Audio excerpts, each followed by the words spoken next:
Good day everyone! Hello! Kumusta kayo guys? Sana nasa maayos kayong kalagayan. And kung ako yung tatanungin nyo, okay naman ako guys. So, ngayon, ang gagawin lang natin is simplihan lang natin. Huwag masyadong komplikado. Gusto natin yung mabilisan lang. So, gagawa tayo ng banana peel fertilizer. Ayan, sino bang mahilig din sa banana? Itong katulad nito.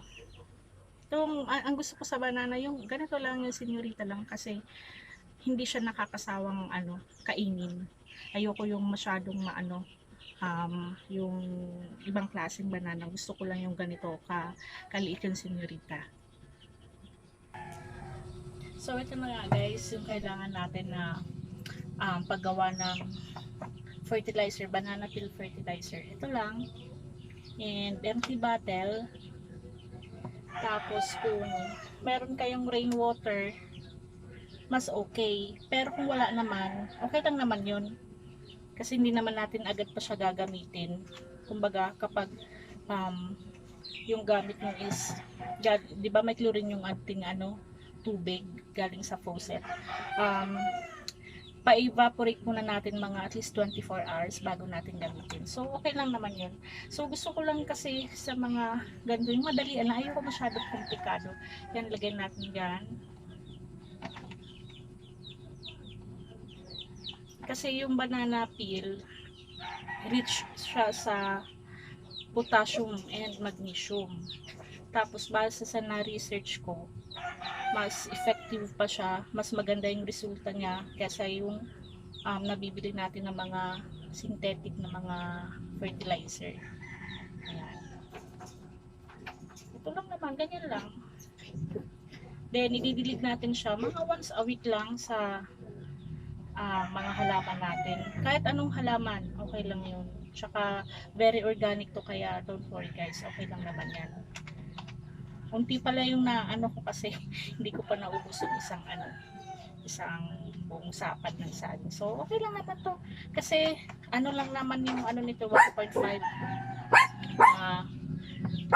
bottle. Kaya, okay lang yan. Kasi ito yung naipon kong rainwater. Kung wala, okay lang naman yan. Mas effective lang kasi, mas magandang resulta kapag rainwater yung gamit niyo. Hindi ko pa siya madidilig ngayon kasi tag-ulan naman, basa pa yung mga halaman ko.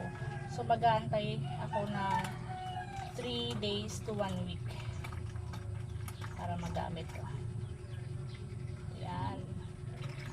Huwag masyadong natin pahabain komplikadong mga banana peel lang naman yan. Kaya ito lang. Okay. So ito, okay na. Takpan lang natin siya. Then after 3 days, pwede natin siyang gamitin. Bago natin gamitin, i-shake lang natin. So okay na.